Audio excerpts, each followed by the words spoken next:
Hi all, this is Skate, and this is the Jagdtiger, The Legend Part 3. I never planned on making a Part 3, however, I saw a lot of comments saying add the Jagdtiger 8.8 to the mix.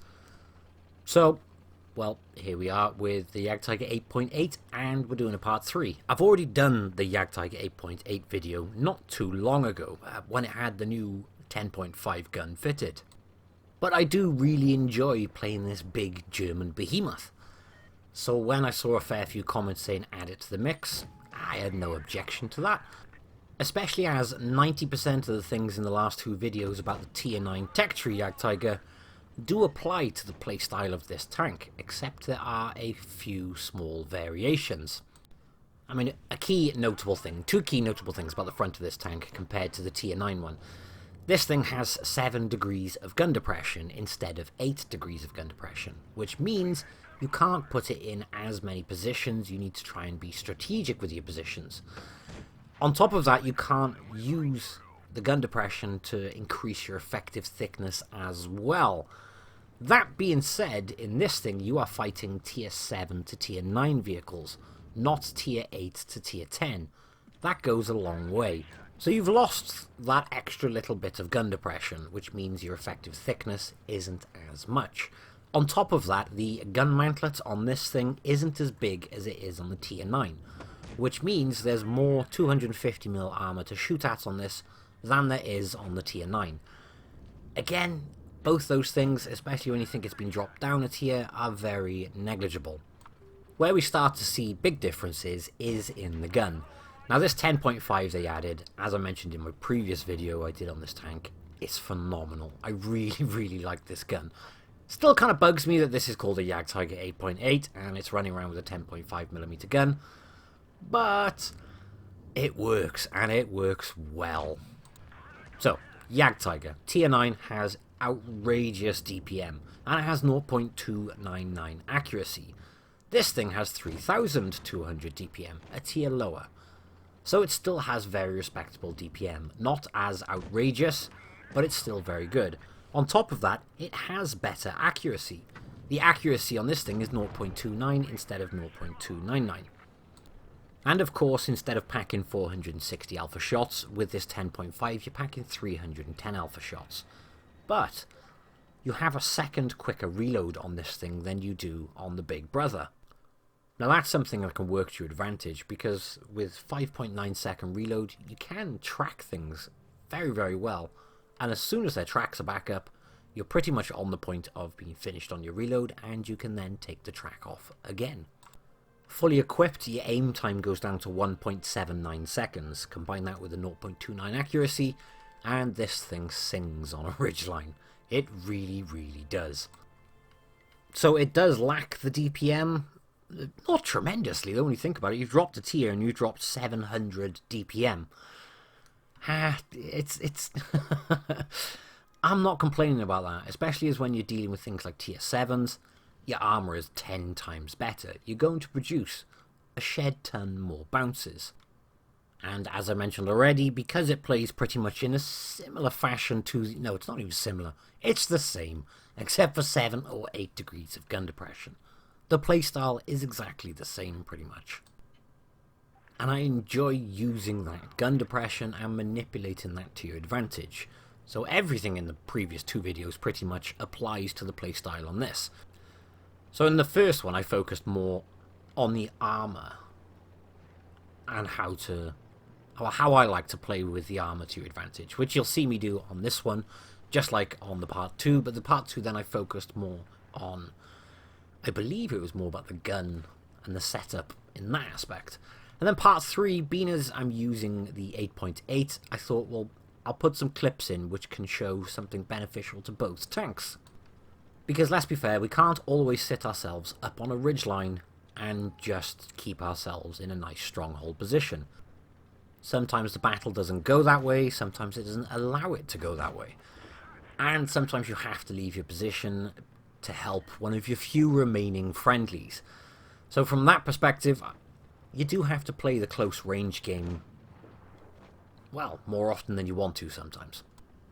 and that can put you in sticky situations, especially with very mobile tanks. So I was going to go help that Leo over there with the T-54. However, somebody else went down to help him, so I thought I would use that to my advantage to try and reset A. You can see those 2 tanks make that 3 tanks running about up in that area. So, being as I'm in a nice strong position to deal with them, I'll do exactly that. As they're running back and forth into cover, I will use and play the mid-range game and just take shots at them. Remember now, there's 2 mediums on my team behind me dealing with a T-54. I'm keeping an eye on it because although it's 2-1, well, you never know, do you? And sometimes the Reds could have backup which you don't notice. There's one of my team right in front of me. Sadly, there was one of my team right in front of me. Sadly, the T-54 did manage to get the better of him. And now the T-54 is back working the Leopard PTA on my team, which doesn't go to my advantage, because obviously if he does manage to deal with that Leopard PTA, it means he's on my butt. So I'm going to turn around now to try and save the Leopard PTA, but I do turn around too late. Which now means I am stuck in a brawl with a tier 9 medium tank. Now I wouldn't have gone down here unless there was hard cover next to me, and the first thing I try and do is take their tracks off, because by ramming them, taking tracks off, they can't get round you. But he does have better mobility than me. And you can see what he's trying to do. He's trying to put his tank completely flush next to mine, because that means I won't be able to traverse around and deal with him. But we're heavier than him, and we have hard cover, so we can push him off us. And you'll notice we're trying to turn and just catch his front track while he's trying to pull in tight to us. We don't need to stop him traversing all the way. You just need to catch that front bit of his track. And again, he's still looking for the side, but he left too much of a gap, and with him being on such low health, and us being so much heavier than him, one quick little love tap and we managed to finish him off. But the key thing is just blocking that first initial traverse as they're trying to get around you. And yeah, when you turn around after dealing with the T-54 and you see a Löwe and you see a waffle, yeah, I turned around just in time, because I think if we were still facing the other way, those two would have put some big nasty shots into the back and finished us off. But Löwe's got his man pants off and he's making an attempt to ram us and rush us, which is why I'm not wanting the track. And we've taken his engine out, so he can't ram us, and he just gracefully rolls past us with a dead engine, and it means we can turn and finish him off. I wouldn't want to get rammed by a Löwe in this thing. Although this thing is quite heavy, we do damage to them as well. I still wouldn't like to risk a Löwe coming downhill onto my Jagdtiger. They weigh 22 tons more than this Jagdtiger, which means they are going to do more damage to me than I do to them. And the end result of that game is we did 4,641 damage. I don't have a premium account on while playing this game, but I still made 56,000 credits. I would have made 144,000 if I had a premium account on, which means I would have walked away with 90 to 100,000 credits. All things considered, it's a very respectable amount of credits. This game goes pretty much the same way. The start of the game, I want to set myself up in a strong position, and I want to support my meds, even though the RU-251 is running away. He's going to come back. I hope. I can't remember now. Damn it. Right, okay. I completely lost my train of thought trying to remember if that RU comes back or not. Right, okay, yeah. This game goes pretty much the similar fashion to the previous game. We got ourselves set up strong. We're not playing the very, very long range game. We're playing the mid-range game in a strong position for this tank. But the tank gets pushed out of its comfort zone, and it's how we try to deal with that, which is what keeps us alive, basically. One very, very notable thing, first off, I haven't got hard cover next to me.